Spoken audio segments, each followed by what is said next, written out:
예, 안녕하십니까. 2023년도 2회차 정보통신기사 필기시험이 있었습니다. 23년도 6월 17일 날 있었고요. 자, 이번 시간은 그 문제에 대한 문제풀이 시간이 되겠습니다. 문제를 본격적으로 풀이를 진행하기 전에 잠깐 시험에 대한 부분을 정리해보면 세 가지로 정리해 볼 수 있겠습니다. 이번 시험에 대해서 첫 번째는 난이도가 좀 높았다. 두 번째는 실무형 문제가 좀 나서 좀 더 어려움이 있었다. 세 번째는 이동통신이나 무선설비 부분이 다소 출제가 돼가지고 난이도를 좀 높였다. 이 세 가지로 정리해 볼 수 있겠습니다. 하지만 우리가 어떤 문제가 나더라도 우리가 기본에 충실하다 보면은 어떤 문제도 대응할 수 있다고 생각합니다. 자, 그러면 문제풀이 시작하겠습니다. 1과목입니다. 정보전송 일반의 첫 번째 문제 보도록 하겠습니다.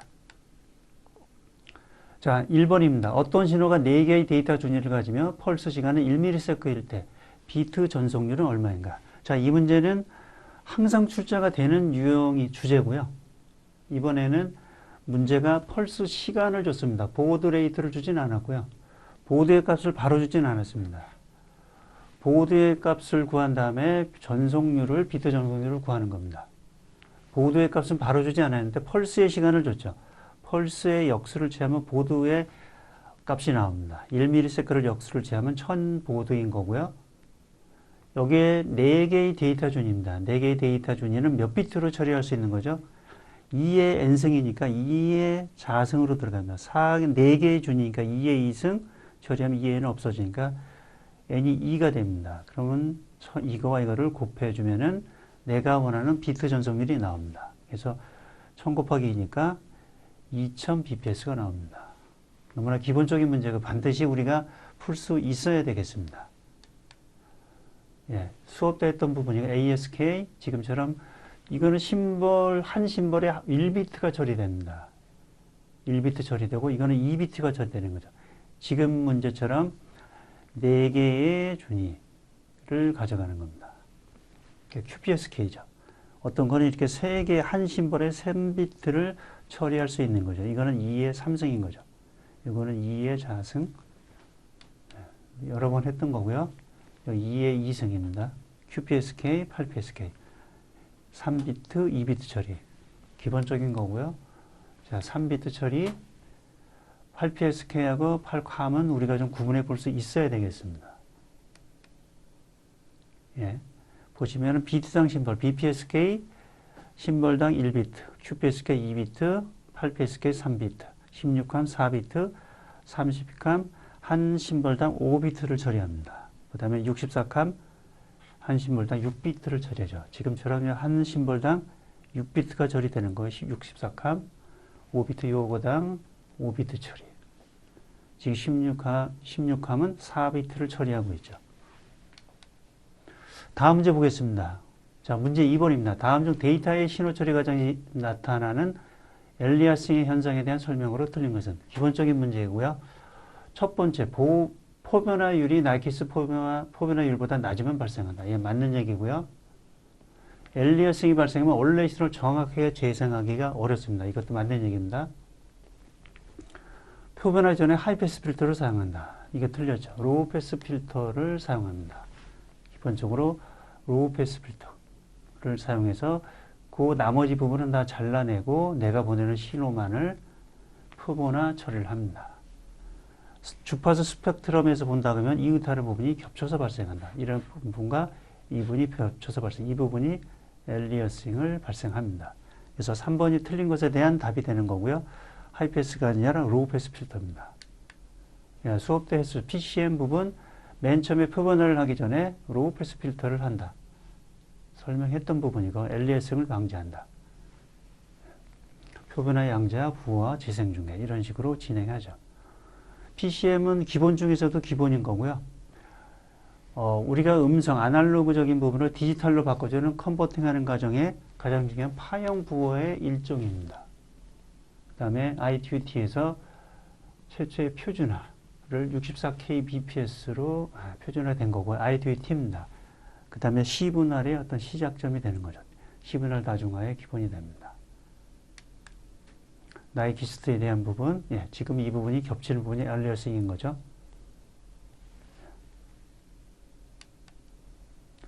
다음 문제 보겠습니다. 문제 3번입니다. 2비트 데이터의 준위를, 2비트 데이터 크기를 4개의 준위 신호 중 하나에 속하는 2비트 패턴의 한 개 신호 요소를 부호하는 훼손 부호 방식. 여러 번 시험에 나왔던 2B 1Q를 얘기하는 겁니다. 비트를 이렇게 스텝이 이렇게 4개의 스텝, 플러스 3, 마이너스 3, 플러스 1, 마이너스 1. BT는 2비트를 처리하는 겁니다. 2B 1Q에 대한 부분이고요. 어떤 고정된 값을 가져가지는 않습니다. 어떤 거에 따라서는 플러스 3일 수 있고 어떤 거에 따라서는 같은 비트라도 마이너스 3일 수 있습니다. 어떻게 마이너스 3이었다가 플러스 3으로 변화되는 거고 어떻든 간에 2개의 비트를 가지고 4개의 준위를 가져간다. 2B 1Q에 대한 부분이고요. RG의 리턴 투 제로, 논 리턴 투 제로 인버트, 디퍼런셜 맨체스터 한번 보도록 하겠습니다. 수업 때 했던 거고요. 논 리턴 투 제로. 예, 이 부분이 1의 비트를 처리할 때 이게 0으로 안 떨어지죠. 그대로 유지합니다. 그래서 논 리턴입니다. NRG라고 하는 거고요. 1도 변화가 없죠. 1이 떨어지지 않고 계속 유지하는 거죠. 논 리턴 투 제로. 그 다음에 논 리턴 투 제로 인버트가 있습니다. 인버트는 뭔가 1의 데이터가 여러 번 발생할 때, 지금처럼 1의 데이터가 여러 번 발생해 이거에 대한 어려움을 피하고자 하는 방식입니다. 0은 그대로 이전 레벨을 유지하는 거고요. 한번 보면은 0이 들어왔고 1이 들어왔죠. 다음에 0이 들어올 때 이전 레벨 그대로 그냥 밑으로 떨어져 있습니다. 0은 그대로 갔다가 1에 대해서는 한 번씩 컨버팅을 해주는 거예요. 여기처럼 플랫한 게 아니라 한번 올라갔다 내려갔다 올라갔다. 그래서 한 번 이전 1에 대해서는 반전을 한 번씩 주는 거죠. 반전을 주는 거고요. 0은 그대로 이전 비트가 플러스면 얘도 플러스로 쭉 가는 게 논 인버팅 NRG의 인버터 방식입니다. 그 다음에 리턴 투 제로. 1의 값이 한 번씩 0으로 떨어지는 거죠. 기본적으로 다 알고 계신 거고요. 다이코드 1의 값이 어떨 때는 플러스 A, 마이너스 A. 그래서 0에서 1로의 변화에는 0에서 1로 변합니다. 0에서 1로 갈 때는 마이너스 A에서 플러스로 바뀌는 거고요. A 전위가 나오는 거고요. 그 다음에 1에서부터 0으로 갈 때는 마이너스 A 전위가 나오는 방식이 되겠습니다. 그 다음에 맨체스터 코드 잠깐 보도록 하겠습니다. 맨체스터 코드는 우리가 1의 값을 하이에서 로우로 가는 게 1로다 볼 수도 있고요. 그 다음에 IEEE 802.3은 로우에서 하이로 갑니다. 중간에서 변화가 있는 거고요. 두 개 방식은 다 공존합니다. 디퍼런셜은 디퍼런셜의 의미는 트랜지션이 있느냐 없느냐에 따라서 달라집니다. 보시면은 0은 트랜지션이 여기서부터 이렇게 변화가 있죠. 데이터가 변할 때 1에서 0으로 갈 때 변화가 있지만 1로 갈 때는 이전 데이터에서 변화가 없습니다. 하이면 그대로 하이, 로우면 그대로 로우입니다. 변화가 없습니다. 2로 변화될 때 변화가 하나도 없죠. 0에서 1로 변할 때 그대로 트랜지션이 없이 그대로 가는 게 특징적입니다. 이게 디퍼런셜 맨체스터입니다. 보시면은 1에서 0으로 갈 때 로우에서 하이로 가고 0에서 다음이 0이 될 때는 변화가 있는 거죠. 이게 하이였으면 이게 로우에서 이렇게 가는 거고요. 1은 변화가 없는 거죠. 여기가 하이였으니까 그대로 유지되는 겁니다. 트랜지션이 없습니다. 지금 보시면 다 트랜지션이 없습니다. 이게 디퍼런셜이고요. 그 다음에 다른 디퍼런셜 맨체스터가 있습니다. 여기처럼 1의 값이 그냥 플랫하게 중간에서 이렇게 맨체스터의 특징은 중간에서 하이에서 로우나 로우에서 하이의 변화가 있는 게 맨체스터인데 얘는 이렇게 1로다. 1은 플랫하게 가는 게 또 특징적인 부분이 있습니다. 이것도 디퍼런셜 맨체스터의 어떤 다른 방법 2가 되겠습니다. 다시 한번 쭉 정리해 본 거고요. 베이스밴드와 브로드밴드. 여기서 보시면은 일반적으로 라인 코딩에 대한 부분은 베이스밴드 전송에 속하겠습니다. 다음 문제 보겠습니다. 다음 회로에서 출력 X에 대한 부울식은 하나씩 계산해 보면 되는 거죠. 여기 5화죠. A, B에 5화니까 플러스죠. 이거에 나트니까 A 플러스 B에 나트. 그 다음에 이쪽을 보면은 B와 C, C에 바가 붙더니 C에 나트가 이거에 오화죠. B 플러스 C에 여기 바가 붙고 이거에 나트 된 게 그 신호 하나 들어온 거와 엔드입니다. 이 신호와 이 신호 엔드 시크 마지막에 이 신호와 이 신호 엔드 시크 그거에 나트가 들어갔죠. 마지막에. 이걸 풀었으면 되는 거죠. 드모르강의 정리를 한번 정리하면 되는 거고요. A and B의 바는 A바 플러스를 O화로 바뀌며 B바로 바꿀 수 있습니다. 전체를 이런 식으로 바꾸면 되니까 이런 식으로 바뀔 수 있는 거죠. A 플러스 B의 나트 플러스 B 플러스 C의 바의 나트 나트의 나트는 두 개가 없어지죠. 그대로. 반대에 또 반대니까요. 그러니까 밑에만 A 플러스 B와 B 플러스 C의 바만 남습니다. B의 B는 하나만 써주면 되니까 A 플러스 B의 C바가 답이 되겠습니다. 그래서 4번이 답이 되는 거고요. 기본 문제입니다. 다음 문제 보겠습니다. 다음 그림의 회로의 명칭은 보시면은 어떤 신호에 대해서 익스클루시브 오화가 들어가 있고요. 어떤 값에 대해서 이게 나트가 하나 들어갔습니다. 어떤 신호에 바가 하나 들어가 있는 거죠. 이거는 익스클루시브 오화가 있는 거고요. 그거에 대한 회로는 반감상기가 답이 되는 거고요. 수업 때 했습니다. 잠깐 보겠습니다. 보시면은 디퍼런셜 값이 첫 번째 값이고요. 보시면은 0에서 2를 빼면은 1이 나면 1이고 1에서 0을 빼도 차가 1인 거죠. 1에서 2를 빼면 차가 없는 거고요. 0에서 0을 빼도 차가 없는 거고요. 0에서 2를 빼려니까 어디서 빌려와야 되겠죠. 이게 이 B값이 됩니다. 반과 할프에 됩니다. 지금처럼 A, B바 플러스 A바 B, 그 다음에 A, N, B. 여기에 나트가 없죠. 네. 그 다음에 풀에 됩니다. 풀에 되는 반가상기 두 개의 오해로입니다. 지금의 할프 S입니다. 반감상기입니다. 반감상기에 대한 부분이고요. 지금의 문제입니다. 그 다음에 전감상기입니다. 똑같이 반감상기와 오화 에러로 구성이 되어 있습니다. 수업 때 세부적으로 했던 거고요. 넘어가도록 하겠습니다. 전감상기에 대한 부분이고요. 다음 문제 보겠습니다. 문제 6번입니다. 통신용 중계 케이블의 통화 전압이 55V입니다. 신호입니다. 신호가 55V고 잡음이 0.055V입니다. 이때 잡음 레벨을 물어본 거고요. 보시면은 신호와 신호 부분과 지금 보시면 이 그림으로 좀 설명을 드리도록 하겠습니다. 지금 보시면은 신호가 55V인 거고요. 신호입니다. 노이즈 플로가 있는 상태에서 이 노이즈 플로의 전압이 0.055V입니다. 그랬을 때 이 신호와 노이즈 간의 이 차이값 SMB죠. 이 잡음 레벨이 얼마의 차이가 나느냐 그 값을 물어본 거고요.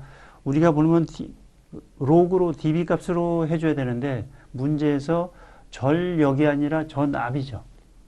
전압이면 기본적으로 20노그를 써야 되는 게 들어가는 거고요. 기본적으로 20노그 시의 기준 전압이 이걸 넣어야 되죠. 기준 전압, 실제 전압 55. 그 차이를 계산해 보면 되겠습니다. 만약에 문제에서 볼트가 아니라 와트라고 하면 앞에가 10노그로 계산을 해야 됩니다. 그래서 20노그에 10의 0.005 분의 55. 이건 1100고 10의 3승이니까 20 곱하기 3이 되니까 60dB가 답이 되겠습니다. 문제 7번입니다. 통신용 케이블, 언실드 트위스트 페어 케이블입니다. 케이블 규격에 대한 설명으로 틀린 것. 카테고리 5의 케이블 규격은 10 베이스다. 틀렸고요. 이건 카테고리 3가 되겠습니다. 카테고리 5의 규격은 1G 베이스 T다.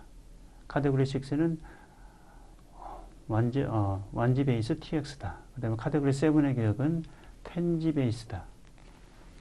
1번이 틀린 거고요. 한번 보겠습니다. 수업 때 했던 거고요. 지금의 문제 카테고리 3입니다. 카테고리 3를 보시면은 10 베이스 T입니다. 5E도 1G 부분이고요. 6도 부터에다 10G 이렇게 들어가는 거고요. 기본적으로 5는 10메가 아니라 100메가 5의 최고 속도 이 정도 나온 거고요. 카테고리 6를 기준으로 해서 6A까지 1G까지 되는 거고요. 그 이상이 10G가 가능합니다. 카테고리 8은 40기가까지. 밴드 이지스가 최초의 10메가, 100메가, 250메가, 500메가, 600메가, 2000메가까지, 2기가까지도 늘어나고 있습니다. 수업도 다시 한번 이렇게 한번 정리한 거고요. 카테고리 3. 예.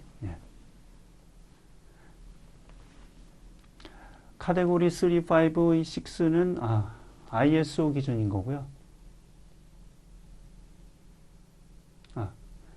TIA입니다. TI 기준으로 한 거고요. 클래스 기준 A, B, A, D, E, E, F 이런 식으로 하는 거는 ISO 기준입니다. 그래서 기준이 두 가지가 있는 거예요. 클래스 기준과 지금처럼 카테고리 기준이 있습니다. 보시면은 5에서 100메가, 16메가, 속도가 3가 10메가입니다. 그래서 지금 40기가까지 늘어난 거고요. 다음 문제 보겠습니다. 문제 8번입니다. 이번에는 광섬유인데요. 광섬유 케이블에서 빛을 직광하는 능력, 최대 수광각 범위 내로 입사시키는 광학 렌즈의 척도를 무엇이라는가? 네, 답은 이 개교수인 거고요. 우리가 광학적인 항목이 최대 수광각 가지고 개구수와 네 가지가 있습니다. 한번 보도록 하겠습니다. 우리가 지금 광에서 쓰고 있는 대역은 지금 적외선 대역입니다. 850, 1300, 1550 나노미터. 이 대역을 우리가 쓰고 있는 거고요. 적외선 대역인데 인프라레드 부분이고요. 우리가 광 매체에서 기본적인 광에 관련된 특징은 첫 번째 수광각입니다. 수광각, 비굴절률차, 그 다음에 지금의 답, 개구수입니다. 그 다음에 정규화 주파수. 이 네 가지인 거고요. 이 부분입니다. 이 부분이 하나의 홀 형태로 떨어지는 게 개구수인 거고요. 그래서 어떤 초점을 맞춰서 한 점에 직광되면 이때 초점에서 렌즈의 중심까지 어떤 사인 값입니다. 이 부분을 개구수인 거고요. 이 값은 굴절률로 결정이 됩니다. 우리가 일반적인 굴절률이 코아가 1.47, 이게 1.46입니다. 그래서 굴절률이 높다 보니까 여기서 전반사 현상이 일어나는 거고요. 다음 문제 보겠습니다. 문제 9번입니다. 인공위성이나 우주비행체와 같이 매우 빠른 속도로 운동하는 경우 전파 발진원의 이동에 따라서 수신 주파수가 변하는 겁니다. 기본적인 문제고 우리가 물리 때 했던 거죠. 도플러 현상을 얘기하는 거고요. 용어를 한번 정리해 보도록 하겠습니다. 페이저 현상, 어떤 메시지를 보내는 호출할 때 우리 페이저를 얘기해 보면 되겠습니다. 그 페이저의 일반적인 텍스트 기반으로 보내는. 그 다음에 플라즈마라는 것은 이온화되어 있는 거야. 아주 고온이다 보니까 이온화되어 있는 현상이고요. 지금처럼 도플러 현상은 전파 발전 자체가 이동하는 겁니다. 그래서 이동으로 인해서 어떤 수신 주파수가 변하는 어떤 현상이 되겠습니다. 그 다음에 전파 지연은 우리가 프로파게이션 딜레이라고 우리가 빛으로 너무나 멀리 떨어져 있다면 빛으로 3 곱하기 10의 8승 메타 퍼 세크로 간다고 하더라도 이 거리가 먼다고 하면은 기본적으로 딜레이가 발생할 수밖에 없는 거죠. 특히 위성 통신에서 기본적으로 발생을 합니다. 워낙 36,000km에 떨어져 있다 보니까 30만 km고 해도 약 0.12%, 약간 0.12초 정도 걸립니다. 갔다 오는 시간에서 0.25초. 걸리는 거죠. 기본적으로. 다음 문제 보겠습니다. 문제 10번입니다. 무선통신 시스템에서 송신 출력이 10W입니다. 그 다음에 송수신 안테나 이득이 각각의 25dBI입니다. I는 여기 아이소트로픽을 얘기하는 거고요. 그 다음에 수신 전력이 마이너스 20dB입니다. 이랬을 때 자유공간 프리스페이스 패스로스라고 무선 쪽에 많이 나오는 용어고요. 자유공간 로스는 얼마인가? 프리스페이스 패스로스는 항상 dB 값으로 주어진 거고요. 문제를 한번 차근히 한번 보도록 하겠습니다. TX 파워가 10W라는 얘기는 10W입니다. 10W가 있고 안테나 게인이 25dB, 약 100배 이상으로 원 신호를 요 작은 신호를 100배 이상으로 안테나 자체도 증폭을 시키는 거고요. 이 파워 자체가 10W인 겁니다. 그 다음에 그걸 합치면은 10W를 우리가 dBm으로 바꿀 수가 있는 거죠. 10W를 dBm으로 바꾸려면은 10로그의 dBm입니다. 1mW 중에 10W니까요. 10의 4승이죠. 4가 앞으로 오니까 40이게 되네요. 40dBm입니다. 값은 40dBm이고요. 10W를 그냥 dBm으로 그냥 바꿔준 겁니다. 40dBm에다가 송신 안테나 게인이 25dB니까 두 개를 합쳐줘야 되겠죠. 그 신호가, 이 신호가 25dB 증폭이 된 거, 그 신호를 절대값으로 보면은 65dBm입니다. 송신단에서 이 신호가 엄청나게 커서 대기로 나가는 거죠. 근데 대기를 거치면서 신호가 엄청나게 로스가 발생합니다. 그 로스 값을 보니까 로스 값이 얼마인지는 여기서 주어지지 않았는데 보시면은 안테나 게인이 여기서는 25dB입니다. 25dB고 여기에 수신 파워 레벨을 최종으로 보니까 마이너스 20dBm입니다. 안테나로 증폭을 했는데도 마이너스 20dB였으면 안테나가 없었으면은 마이너스 얘가 45dBm이었던 거죠. 최종 수신단에서 딱 받을 때 안테나의 입력 신호를 보면은 마이너스 45dBm입니다. 그러면 65dBm하고 마이너스 45dBm이 전체 프리스페이스 패스로스의 값이 되는 거죠. 65와 마이너스 45. 그러니까 110인 거고요. 110dB의 공간적인 로스가 발생한 겁니다. 엄청나게 큰 로스가 발생한 겁니다. 결과값은 110dB인 거고요. 전체적으로 한번 정리를 다시 해드리면은 송신단의 10W를 dBm으로 환산하면은 10로그에 1mW의 10W니까 10로그에 10의 만이죠. 10의 4승이니까 10W는 40dBm이고 송신 안테나 게인은 25dB입니다. 그래서 최종 안테나 송신단 최종 출력은 플러스 65dBm이고요. 최종 수신단에서 안테나 게인이 25, 수신 전력이 안테나를 거친 마지막 단에 보니까 마이너스 20dBm입니다. 그걸 합쳐 다 계산해 보면은 40, 25, 25, 그 마이너스니까 다시 바꿔주면 20으로 해주니까 110이 나온 겁니다. 수업 때 했던 거죠. 절대 단위입니다. 지금처럼 dBm, dBW 절대 레벨인 거고요. 어떤 프리스페이스 패스로 좀 상대적인 값만을 요구할 때는 dB로 표현을 합니다. dBm, dBW, dB 미리볼트, dB 마이크로볼트 중요한 거고요. 10W가 지금 보시듯이 dBm으로 표현하면 마이너스 40dBm이고요. dBW라면 10dBW입니다. 다 같은 얘기를 하는 거고요. 일반적인 무선 통신에 보시면은 일반적인 구성도입니다. 보시면은 일반적인 베이스밴드 신호가 들어오고 아날로그든 디지털에 상관없습니다. 베이스밴드 신호가 들어오고 그 신호가 IF에서 IF로 인터미디에이트 프리퀀시로 중간 주파수로 변한 다음에 라디오 프리퀀시로 또 속도가 주파수가 더 올라가는 거죠. 그게 출력이 나왔고 아까 지금의 문제 그 출력의 파워가 아까 10W였던 거죠, 이게. 그 다음에 이 안테나의 게인이 아까처럼 25 dBi였던 겁니다. 그 다음에 이 수신 안테나의 게인이 이게 25 dBi였던 거고요. 안테나를 거치고 나서 딱 받은 이 시점의 값이 아까처럼 마이너스 20 dBm이었습니다. 그랬을 때 송신 안테나, 수신 안테나 사이의 그 로스, 프리스펙 패스 로스를 계산한 겁니다.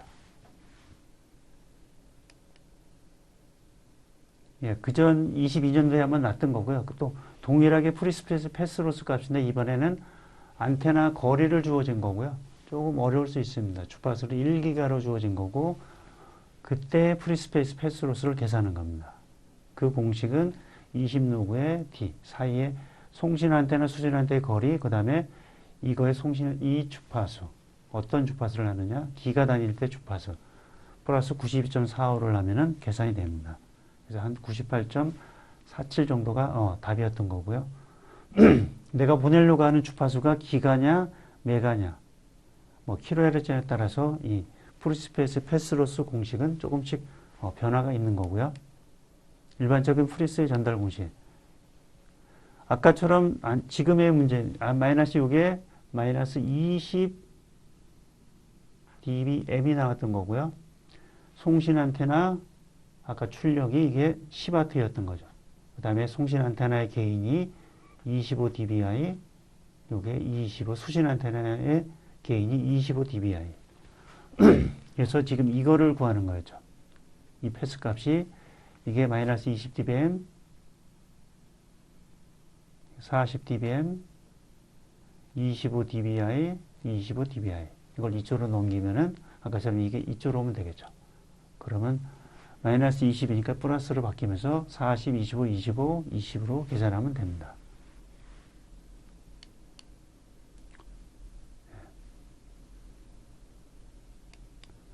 자, 이렇게 해서 정보 전송 1번부터 10번 문제 풀이를 마쳤고요.